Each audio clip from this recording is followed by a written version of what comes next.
박스도 예쁘네.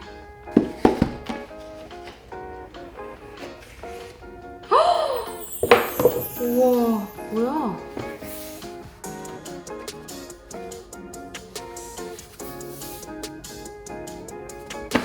좋네.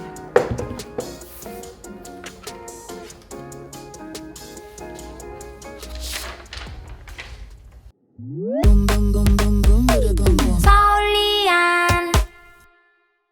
안녕하세요, 서울리안입니다. 에이수스 젠북 시리즈가 프리미엄 경량화 랩탑에서 확고한 입지를 갖고 있죠. 그래도 솔직히 전체적인 랩탑 사용 경험에 있어서 맥북 에어보다 더 뛰어나다고 보기는 어렵다고 생각했거든요. 하지만 인텔 코어 울트라 프로세서 시리즈 2를 탑재한 에이수스의 젠북 S14 OLED 모델을 보고 제 생각이 바뀌었습니다. 제가 봤을 때 올 연말부터 내년 신학기 랩탑 시즌에 애플과 AMD, 스냅드래곤에 이어 인텔까지 강력한 경쟁자로 급부상하면서 소비자로서는 아주 행복한 시즌이 되지 않을까 싶어요. 그 중에서도 오늘은 인텔 루나레이크를 탑재한 에이수스 젠북 S14를 보여드릴 건데요. 인텔 루나레이크의 뛰어난 전성비와 더불어 에이수스의 하드웨어 마감과 완성도가 더해져서 경량화 랩탑 중에서 가장 강력한 구매 옵션이 되지 않을까 싶어요. 성능에 대한 이야기를 하기 전에 이 랩탑의 디자인과 첫인상에 대한 부분 먼저 간략하게 이야기하도록 하겠습니다. 14인치 사이즈 랩탑인데도 막상 처음 꺼내보면 깨끗한 상판 디자인과 얇은 두께 때문에 실물은 훨씬 더 작아 보입니다. 상하판 모두 제품 전체가 알루미늄으로 만들어져서 단단한 신뢰감이 느껴지는데요. 특히 에이수스에서 알루미늄을 세라믹화하는 공정으로 새롭게 만든 세랄루미늄 재질의 느낌이 확실히 독특하고 매력적입니다. 금속과 세라믹의 장점을 결합해서 가벼우면서도 탄력성 있고 경도는 높은 특징을 갖고 있어요. 실제로 상판을 손으로 만질 때는 유약을 바르기 전 도자기 같은 느낌이 있고요. 가방에서 긁히기 쉬운 열쇠고리로 문질러 봐도 확실히 스크래치에 강한 모습을 보입니다.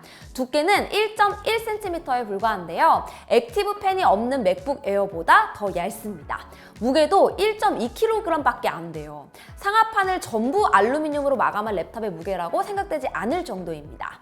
그러면서도 포트 구성은 썬더볼트 포트 2개, 풀사이즈 HDMI 2.1 포트, 헤드폰 잭과 하나의 USB-A 3.2 젠2 포트를 갖고 있어서 별도의 허브 없이도 대다수의 기기들과 함께 사용할 수 있었어요.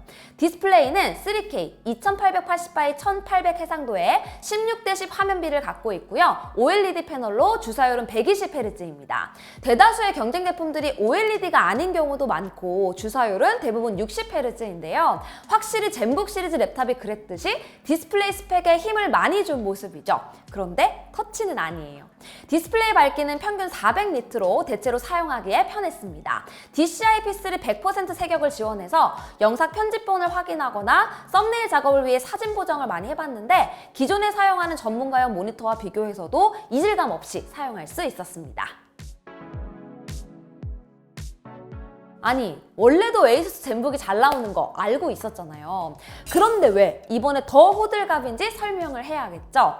그 이유는 이번에 새롭게 소개된 인텔의 루나레이크를 탑재하고 있기 때문입니다. 공식 명칭으로는 인텔 코어 울트라 프로세서 시리즈 2 라인업이고요. 제가 사용한 제품은 그 중에서도 인텔 코어 울트라 5 프로세서 226V가 탑재되어 있습니다.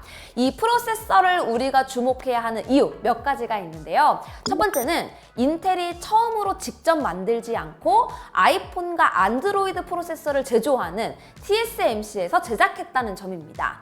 그러면서 인텔 최초로 SoC 스타일의 램을 통합하는 방식을 택했는데 이런 온보드 램은 구입 후에 교체가 어렵지만 구조적으로 에너지 효율성을 크게 향상시킬 수 있습니다. 그리고 그 말은 곧 랩탑에서 배터리 사용 시간을 크게 늘려준다는 의미이기도 하죠. 또 효율코어 최적화를 통해서 우리가 자주 사용하는 인터넷 브라우징, 컨텐츠 감상, 음악 스트리밍과 같은 작업을 할 때 성능은 개선되면서 배터리 시간도 늘어날 수 있었습니다. 이전 세대 프로세서와 비교해서 코어 수도 줄었고 무엇보다 하이퍼 스레딩이 없어지면서 논리코어는 더욱 줄어들 수밖에 없었죠. 그런데도 더 낮은 TDP에서 싱글코어 성능은 시네벤치 R23과 긱벤치 모두 12에서 14%가량 늘었어요. 하지만 멀티스코어는 10%가량 낮게 나올 수밖에 없었는데요.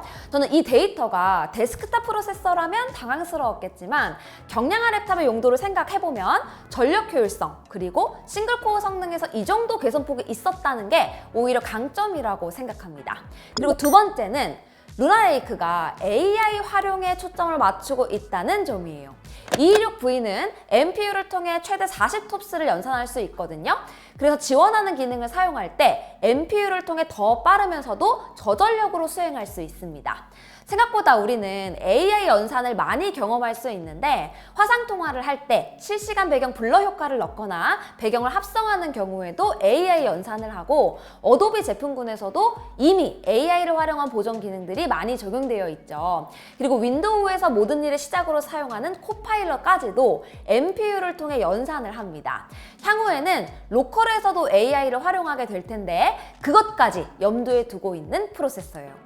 세 번째로 루나레이크가 탑재된 랩탑이 주는 가장 확실한 베네핏은 결국 배터리 사용 시간입니다.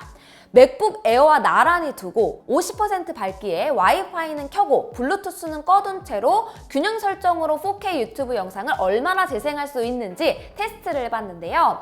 맥북 에어는 10시간이 조금 넘어서 바로 꺼졌고 젠북은 13시간이 넘어서 꺼졌습니다. 제가 맥북 에어를 휴대용으로 자주 들고 다녔던 이유 중에 가장 큰 이유가 안정적인 배터리 사용 시간 때문이었거든요. 그런데 이러면 더 이상 맥북 에어를 들고 다닐 이유가 딱히 없어졌죠. 진짜 놀랐던 게 인텔의 지난 프로세서는 9시간을 채 못 넘겼거든요. 루나레이크의 전성비와 경량화 랩탑 용도의 조합은 올해 그 시너지가 가장 확실하게 나는 것 같습니다. 그리고 타이핑과 터치패드 제스처 사용감이 상당히 좋아졌습니다. 일단 키보드는 키 트래블이 1.1mm로 랩탑 중에 상당히 긴 편이고요. 구분감은 확실한 반면에 소음이 거의 없어서 장소 무관하게 편하게 사용할 수 있었습니다. 키보드 백라이트 밝기도 충분하고 주변 조도에 따라서 자동으로 켜지고 꺼지는 밝기 조절까지 돼서 신경 쓰지 않고 사용할 수 있는 점도 좋았어요. 터치패드는 일단 시원한 사이즈가 마음에 들었고요. 코팅이 일반 바디 재질과 달라서 좀 더 부드럽게 손끝이 이동하는 느낌입니다. 윈도우 멀티터치 제스처 인식 잘 되고요. 무엇보다 왼쪽과 오른쪽 사이드 부분을 스와이프해서 밝기 조절과 볼륨 조절을 할 수 있어요. 그런데 이게 생각보다 요긴하게 잘 쓰게 됩니다. 어차피 트랙패드의 이 부분은 크다고 전부 사용되는 게 아니잖아요. 효율적으로 유용한 기능을 잘 만든 것 같아요. 이 랩탑을 사용해보니까 하드웨어 측면에서는 에이수스가 그동안 젠북 시리즈를 통해 보여준 경량화 랩탑 디자인과 빌드 노하우가 그대로 담겨있다는 생각이 들었고요. 또 우리가 이 랩탑을 통해 기대하는 경험에 있어서는 인텔 루나레이크 프로세서를 통해서 대다수 작업에서의 반응성과 속도를 높이고 점차 활용도가 늘어날 AI 연산에 대한 준비, 그리고 무엇보다 랩탑에서 가장 중요한 부분인 배터리 사용 시간에서의 비약적인 증가까지 이뤄냈다는 측면에서 시너지가 아주 잘 발휘된 제품이라고 평가할 수 있습니다. 제가 사용해본 제품이 인텔 코어 울트라 5 프로세서 226V 제품인데요. 성능으로만 보면 가장 낮은 제품인데도 제가 경량화 랩탑에서 하는 모든 작업에서 부족함이 없었습니다. 다만 온보드 램 옵션이 16기가로 고정되기 때문에 만약 대용량의 사진 보정 작업이나 멀티태스킹 혹은 그래픽 작업을 이유로 통합 메모리가 더 필요하다면 인텔 코어 울트라 7 프로세서 258V 옵션으로 32기가 메모리를 선택할 수 있으니까 이 부분은 참고해주세요. 궁금한 점 남겨주시고요. 올해 랩탑 시장 너무너무 재밌을 것 같은데 제가 자주 소식 전해드리도록 하겠습니다. 그럼 저는 다음 영상에서 또 인사드릴게요. 안녕히 계세요. 끝! 아니 근데 이거 진짜 예쁘지 않아요? 저 박스 딱 열고 이거 보고 진짜 깜짝 놀랐어요. 일단 너무 컴팩트한 것도 있지만 마감이 미쳤어, 진짜. 이거는 진짜 만져봐야 되는데. 진짜 너무 좋아요.